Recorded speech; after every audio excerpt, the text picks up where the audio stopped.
The human spirit is a ravenous thing. It will cling to life so long as the will of the individual desires to remain on this mortal coil. That indomitable will is nothing to be trifled with. Even more so when that spirit cannot remain in its original corporeal form, thus finding a new home in a ramshackled mass set to wander this plane until it can satiate its hunger. Late in the winter of '93, there was a string of 6 missing persons cases that popped up in the coalescent mountains of Alberta, Canada. 6 college-age students went on a trip during their winter break, meant to be gone for only 4 days, only for them to never return to the lodge from which they originally departed. The weather was set for light snow and increased daylight. However, that forecast could not have been more wrong. Locals described that 4-day weather event as the harshest they'd ever experienced in generations, as if the spirit of the mountain was punishing the land. Temperatures plummeted to negative 15 degrees Celsius. The sun graced the earth for only 6 hours, and with each passing day seemed to lessen and lessen.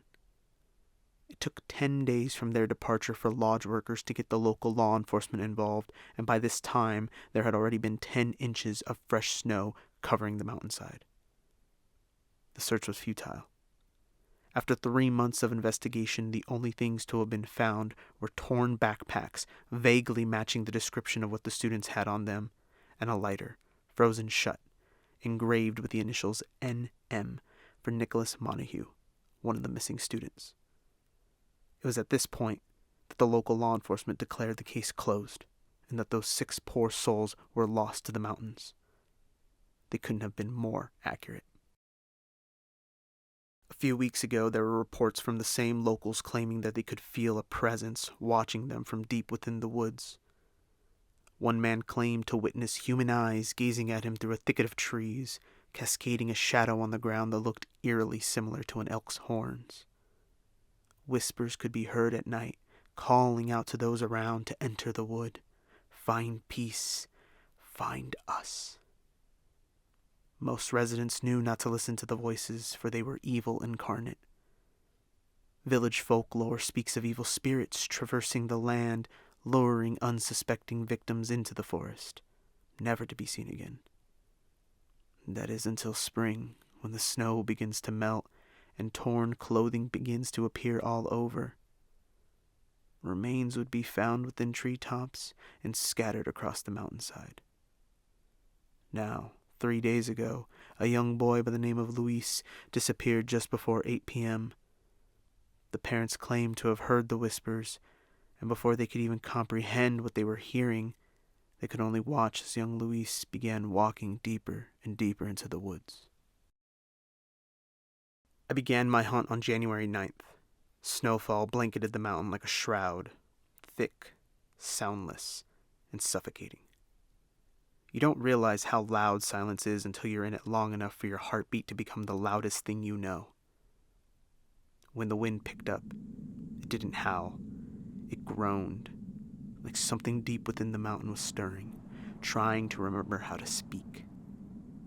I set up my base camp near the lodge, now abandoned and aptly renamed by the local children Deadman's Hollow. Luis disappeared roughly 1 kilometer from here, but entered the forest in the same direction of this dilapidated establishment. So I figured I would get a head start on locating him, and find whatever has been calling out to people in this area.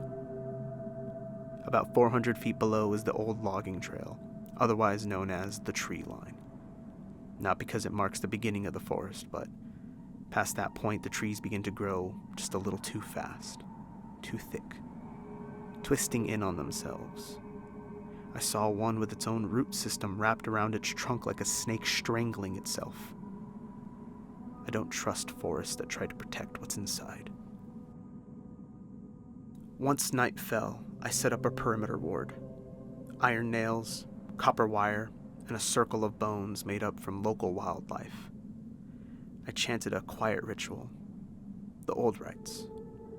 The ones I don't remember learning, nor do I believe I should remember them, but they come to me like muscle memory. I don't question this anymore, mainly because they've saved me more times than I can count.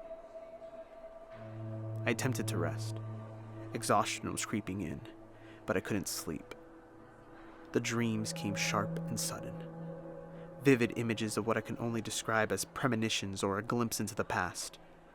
I saw a boy with no shadow walking into the woods, an elk crying in a man's voice, a figure staring at me from the nearby trees, its face obscured, but its presence was all wrong. I jolted awake with frost covering my body and blood in my mouth from biting my tongue. I went to check on the wards. The circle was broken in 3 places. As daylight broke through the trees, I began my search by following a set of prints through the snow. They were uneven, almost dragging. I couldn't make out what may have left these prints, but they led me to a gully that was referred to as Hollow Gut. There are no official maps of this area, just stories. Stories about lights in the trees, whispers in the wind, and animals seen walking on 2 legs, weeping through shredded vocal cords. As I followed deeper into the gully, the path began to narrow between 2 rock faces. Each one held markings that I couldn't identify. They were carved into the stone, misshapen and lacking any context. Just deep gouges. Were they symbols of warning? Territorial markings? I couldn't tell. But it was at this time when I began to notice the presence of something watching me. I never saw it, just quick glimpses. A tall silhouette above, half concealed in mist, just far enough away to question if it was even truly there. Ever still, never advancing, never retreating, simply observing. The path led to a larger opening. About 35-foot tall walls of stone surrounded me, but in the middle stood a lone lodgepole pine. Its branches covered nearly the entirety of the opening. I was mesmerized. There was no snow on the tree itself, but it surrounded the trunk. As I approached, I heard a loud the snapping of bone. I quickly rebound, and as I lifted my foot, the snow around where it just was began to melt. An elk carcass lay frozen solid. It had no skin, just muscle and sinew. But there was zero sign of decay or scavenging, almost as if nature was too afraid to get near it. Darkness began to settle, so I continued my way through the gully and back into the forest. I found a small outcropping to settle into for the night, but not much time passed when the whispering began. They didn't sound like voices, not exactly. It sounded more like hearing a conversation through a wall of water. I took my recorder out to try and capture whatever snippets I could.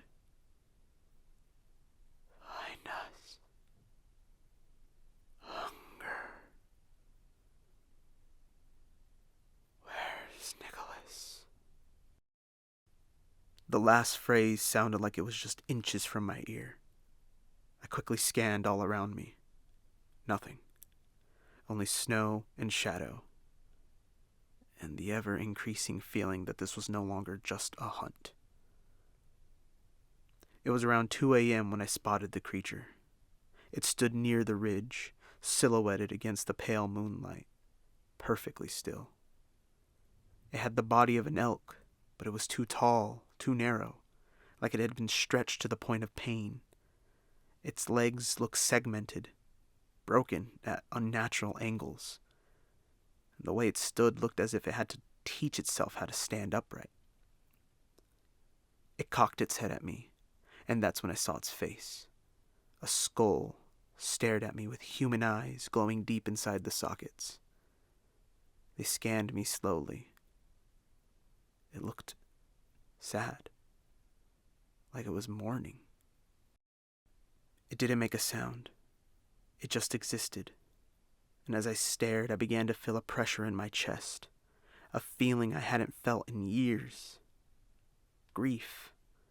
Like every moment of helplessness I'd ever had was being reflected at me through its gaze. I couldn't stop myself. I raised my gun, and I fired 3 rounds. One cut its shoulder, one in the leg, and the final one hit center mass, and something bled. A black ooze began to seep from its wound. As it dripped into the snow, it began to hiss like acid melting through metal. The smell of sulfur filled my nostrils. It didn't make a sound or even react.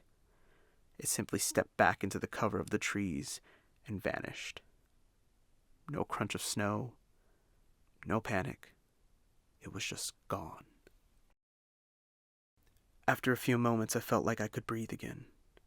So I grabbed my flashlight and took off in the direction it went. I quickly found what I presumed were its tracks, but they were impossible to follow. They traversed the entirety of the landscape, over fallen trees twice my height, up inclines I dare not go, and at some points they just completely stopped, almost like it just disappeared. That was when a glint caught my eye. Near a fallen tree, I found a small circle of melted ice. In its center sat a hiking bag. Inside, there were several items, preserved as if never touched by nature. The first was a burned journal with the name Nicholas M. etched inside the cover, along with the photograph of 6 smiling students by the mountain lodge. And at the bottom, in what I believe might be centuries-old cloth, was a wooden elk figurine, hand-carved, split right down the middle. The whispers began again, but I couldn't discern any words.